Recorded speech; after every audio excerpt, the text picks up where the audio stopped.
Vara Sveriges mest upptagna person just nu. Mitt uppe i inspelningarna av 3:e säsongen av Young Royals är en av deltagarna i året Så mycket bättre. Och som grädde på moset så har han en helt ny singel ute. Varmt välkommen till Nyhetsmorgon, Omar Rudberg. Hej, tack så mycket. Herregud vad du har för dig just nu. Ja, verkligen. Men det är kul. Hur mår du då? Jag mår bra. Hela Young Royals-teamet, vi hade en liten fest igår och firade sista säsongen. Så att, det blev en sen kväll, men här är jag. Ja, jag träffade Edvin, din kollega, och han berättade att ni skulle ha halvtidsfest. Exakt. Lite orolig för att du inte skulle vara med, men det var du. Ja, men jag känner så här, antingen så är det jag som åker först hem, eller så är det jag som kommer från festen direkt hit. Men jag hann sova lite innan jag kom hit. Det blev någon halvvariant där. Ja, exakt. Någon timme. Ja. Ja, vad härligt. Men då, Omar, det är ju en lång lista på saker som du har för dig just nu. Känns det okej, liksom? Kan du balansera allt? Det känns okej. Det känns skitkul. Alltså, jag har ett stort team bakom mig liksom, som hjälper mig med allting. Låtskrivare, producenter, och det är management, och det är liksom produktionen i serien. Så att det är liksom, jag är inte själv någonstans, vilket är jätteskönt, för det hade aldrig gått utan teamet liksom. Så logistiken finns det folk som har koll på liksom. Men hinner du njuta då? För du blev ju utnämnd till Sveriges bäst klädda man på Ellegalan, men hade inte tid att vara där och ta emot priset. Precis. Så att, alltså, det är klart att jag hinner njuta, det tror jag att jag gör. Ibland påminner jag mig själv om att man måste så stanna och bara, men vänta, det här händer, kan vi bara stanna här i en sekund liksom. Men det är kul, jag älskar att hålla mig upptagen och ha saker på gång. Det är det jag har jobbat för så länge liksom. Vi snackade ju precis, alltså, första gången vi sågs var jag 14 år. Det är, liksom det är nog precis 10 år sedan vi sågs första gången. Så att det är liksom, jag har jobbat stenhårt hela mitt liv sedan jag var 14, och nu så liksom känns det verkligen att det händer grejer, så att det är så kul, och jag kommer att fortsätta nu. För du sa i det inspelade tacktalet på Ellegalan att 2023 kommer bli ditt år. Ja, men det känns, och det lite kunde ju inte börja bättre. Nej, men det känns en som det, för jag har mycket planer både jobbmässigt, men så här, allt känns bra typ. Och rullar på. Peppar. Men det är kul. Sista säsongen nu som ni håller på att spela in av Young Royals, 3:e säsongen. Hur går inspelningarna? Berätta. De går jättebra. Vi har aldrig haft så här kul någonsin, tror jag, på inspelningen. Och vi ser verkligen till att liksom njuta varenda sekund av det nu. För att nu är det ju sista spurten liksom. Ibland kan det vara riktigt jobbigt när vi spelar i natt till exempel. Vi alla är helt slut, det är så här dålig med energi och man är skittrött, men ändå försöker man så här njuta av det. För sen kommer man sakna det när det väl är över, så är det så här, kommer du ihåg när vi var där mitt på natten och vi var helt slut och vi skrattade åt att någon sa något dumt. Alltså, förstår du? Så att man försöker ändå se allt positivt nu, sista. Du har ju levt med din rollkaraktär Simon i några säsonger nu. Hur tycker du att han har utvecklats? Alltså, jag tycker han har en jättefin utveckling.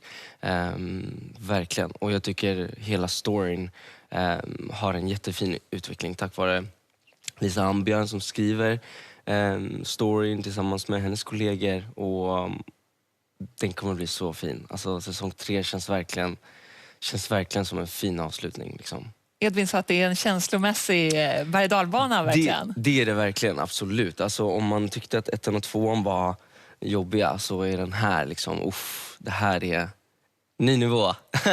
Men jag tänker, när du fick rollen som Simon, förstod du då att det kanske kunde bli en världssuccé? Hade du det på känn? Alltså, jag hade på känn att den skulle vara väldigt omtyckt, för att jag hörde vad den handlade om och jag fick läsa manus. Så jag kände ganska fort att så här, nej, men det här kommer bli någonting. Det var därför jag blev så hungrig efter en roll i den här. För att jag kan inte missa den här chansen. Men att den blev så här stor som den faktiskt blev, det kunde jag ju aldrig liksom tänka mig. Utan jag jämförde med andra serier som hade släppts precis innan liksom. Och hoppades på att det skulle bli lika stort. Att det var ju lite smått galet där, va, när ni var hos Jimmy Fallon Ja. i vintras. Ja. Eller hur? Hur var det att sitta där?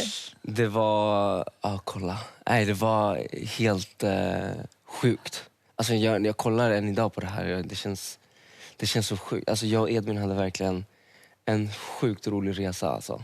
Vi njöt så mycket. Även fast vi inte ens fick mycket timmar ledigt så njöt vi jättemycket. Och Jimmy var jättefin människa. Och, men det var också terrifying. Alltså vi höll på att bryta ihop precis innan vi skulle gå in. Alltså. För att det var... Jag bara, Edvin, jag har tappat engelskan. Jag kan inte säga ett ord nu. Jag vet inte vad jag ska säga när han frågar mig. Alltså det var på den nivån.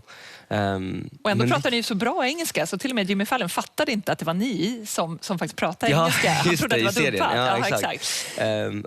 Men och sen när ni skulle ta er ut från det här, då kanske ni fattade hur stora ni är. Nej, men det var lite USA. kaos alltså. Vad var känslan när ni gick genom det här havet av människor som stod och ropade era namn? Nej, men det var jätteweird alltså. För att det här är ändå liksom New York, USA. Det är så, man tänker inte att det skulle vara så här. Men kolla, det är liksom paparazzis, det är massa fans. Och folk var så här skittaggade. Det är liksom behövdes vakter för att ta ut oss därifrån. Alltså du vet, det var så här helt otroligt. Det var en dröm, alltså en dröm. Det var så kul att få uppleva det. Och det här påminner mig lite om bandtiden när jag var med i Foo. Att liksom, för att vi hade ju hysteriska liksom, fans. Vi hade en sån sjuk hysteri, ja man säger det. Ja. Och vi hade vakter och liksom så här, som hjälpte oss komma ifrån. Och det var liksom sjukt mycket fans. Så att det var verkligen så här. Det känns sjukt att få uppleva igen. Lite grann av det där. Liksom, kunde du njuta av det mer den här gången med tanke på att du har faktiskt erfarenhet av den här hysterin? Jag skulle nog säga det. Ja, jag tror det. Vi går ut där och jag kände så här, wow, alltså att det här händer igen. Så här, det är helt sjukt. Och också med Edvin, att få dela det med någon kändes också väldigt skönt. Och också det, att dela det med någon, det påminner mig också om bandet. För vi delade det tillsammans. Så det var, så här, det var fint. Liksom. Parallellt med allt det här knasiga så skriver du musik också. Du har ju ny musik ute nu som du inte har hunnit repa in så att du kunde sjunga för oss här i studion. Nej, men vi har klippt ut en bit från videon. Vi ska titta här. She made up her mind after summer, 'cause life was just a dance and she believed no one loved her. Screaming I'm as free I'll ever be. Life was just a dance, she believed no one loved her. She fell in love in the summer. Ny musik, She Fell in Love in the Summer. Ja.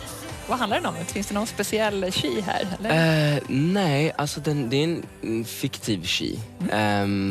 Låten handlar om hur man kan må efter en heartbreak. Att man kan må väldigt, väldigt dåligt. Liksom. Så att det är lite det den handlar om. Och sen she blev det för att det låter bra när man sjunger det. Det låter fint. Och det är mer som en storytelling typ. Så ingen speciell så. Men man kan ju absolut relatera till den liksom. Jag var inte med och skrev den dock. Utan det var Noak, Robin och Johan. Sjuka låtskrivare och producenter. Skittalangfulla. Och de lät mig släppa den. Först när jag hörde den, jag bara, måste släppa. Ja, det förstår jag. En riktig Omar-låt ja, är det jättefin, ju. jättefin. Så ny musik och sen håller du på att repa inför Så mycket bättre också som du ska vara med på i sommar. Ja. Och det här är helt knasigt, för att dagen efter ni avslutar inspelningarna av Young Royals så sätter du på planet till Gotland. Nej, alltså inte ens det. Det är till och med innan vi blir klara med Young Royals. Sista spurten av Young Royals, då ska jag spela in hela den veckodagarna, sen flyga till Gotland, spela in hela helgen. Men vänta, det överlappar varandra alltså? Ja, jag fick 3 dagar ledigt av Royals. Så jag kommer spela in Royals, flyga dit, spela in Så mycket bättre, tillbaka till set, spela in Royals, sista spurten. Okej.